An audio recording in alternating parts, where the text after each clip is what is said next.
So real quick, we'll be back after the break. So we'll be back in late Jan, actually, with Charles Morris. He's a former L&D director of Microsoft. We talk about growth mindset applied to leadership. We, of course, skipping these. Most of you who signed up on Eventbrite, you do have the handout, and the source is really oscartrimboli.com. We cover these. So I really would like to hear very briefly, and I will start with whoever actually has one clear takeaway from today, maybe in 30 seconds or less, and then we can do the same we did before, nominate the next person.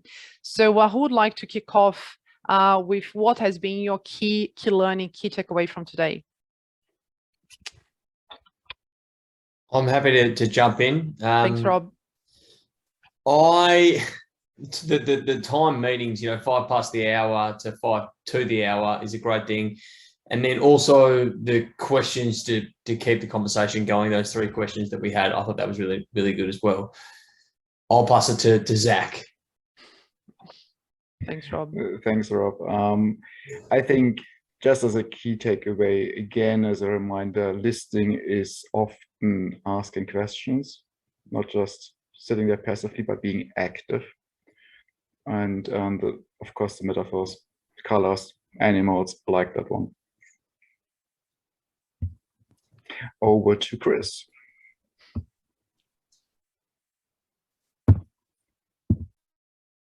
But I think for me, the surprising thing was your initial statement, where you said the emotion you perceive is the emotion of yours that you assign. And I realized that was probably true. And for the last 15 years, I've been an expat in various countries and continents. And I've always struggled with culture. But I didn't realize that one of the strongest cultures is coming from me.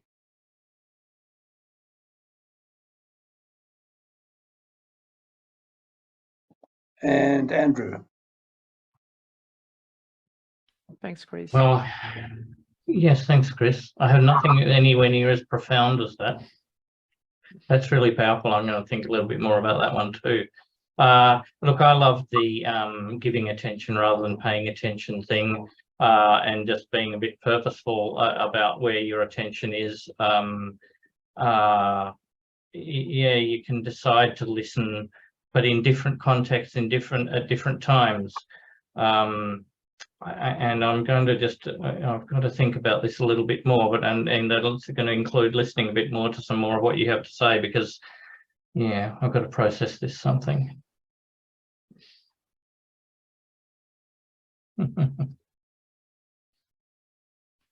Thanks, Andrew. Somebody, Nicole, please. I loved the idea of having somebody explain my role, because my calendar's full of what I would call hitchhiker meetings, where I've been invited along as an optional or just to observe somebody else's goodness, if you like. So I love that I can actually ask what my role, what my intent is, and what they expect me to do as an outcome of that meeting. I love that idea. I will hand over to Rob. Thanks, Nicole. I think. Yeah, no, I've been. So, Nat, I'll pass it to you. You hand it over to anyone. Okay, I think Michael. Throw me in the deep end. I'll throw it over to Mark afterwards.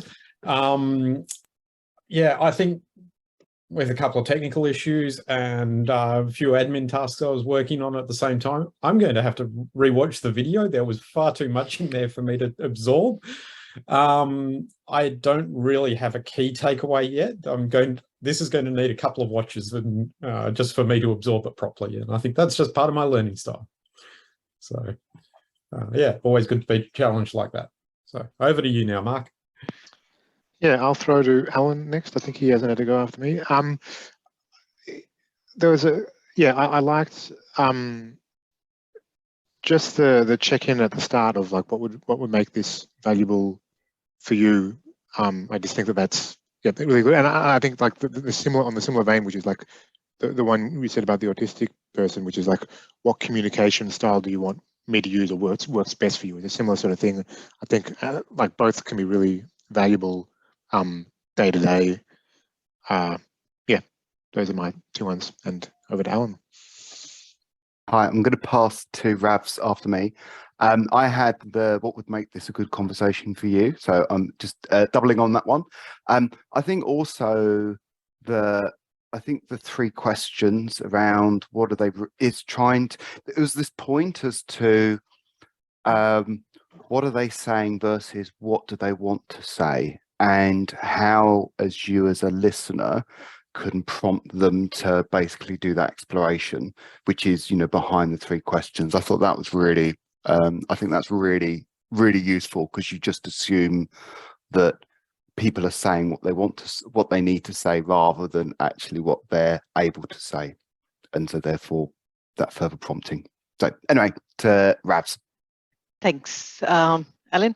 I'll pick up Peter after myself. So I think the key takeaway from me would be, Oscar, what you just said before. It's not people, it's the process that can help you yield the results. So I would definitely like to optimize all the tricks of the trades you shared with us and put them as the process for us. Thank you.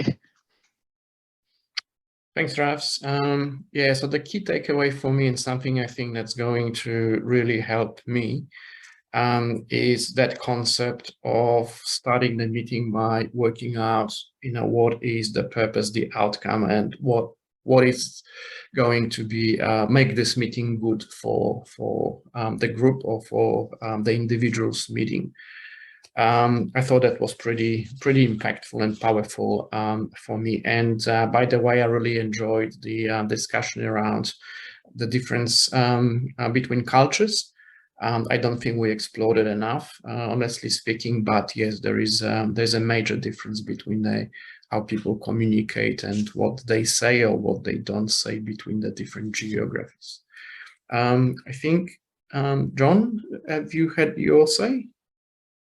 I have not, and I don't know if there's anybody left on the list. I was sort of, you know, scratching them out as we went through them, so Nat, help me when we're done here.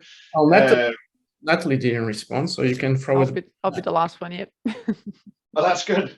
All right, great session. I got some really good inputs for my NLP toolbox, and I have a great meeting manifesto that I've been working with that I certainly will put some stuff into. I like the statistics in the beginning about how fast we speak per minute, how many words per minute, as opposed to how many words we're actually thinking.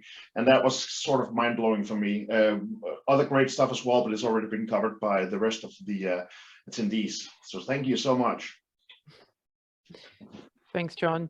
And I think for me, I loved how Oscar, you know, paused and he got closer to the screen to talk about the ego, you know, how when we solve problems to our people, often is actually there is a kick there for the ego. And I think it's a really good insight for me.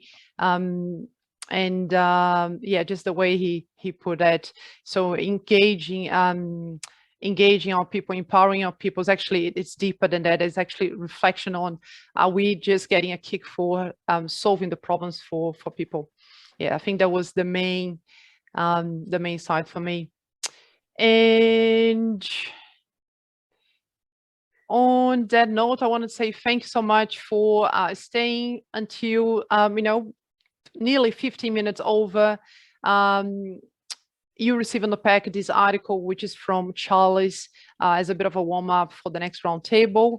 The feedback survey you receive on the chat box as well, and tomorrow via message on LinkedIn.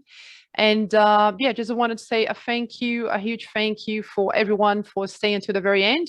And first and foremost for Oscar, again, for donating his time and sharing his wisdom, experience so skillfully. So thank you for your generosity, Oscar. Thanks for listening. Thanks, everyone. So Thanks, see you next Oscar. year. Bye for now.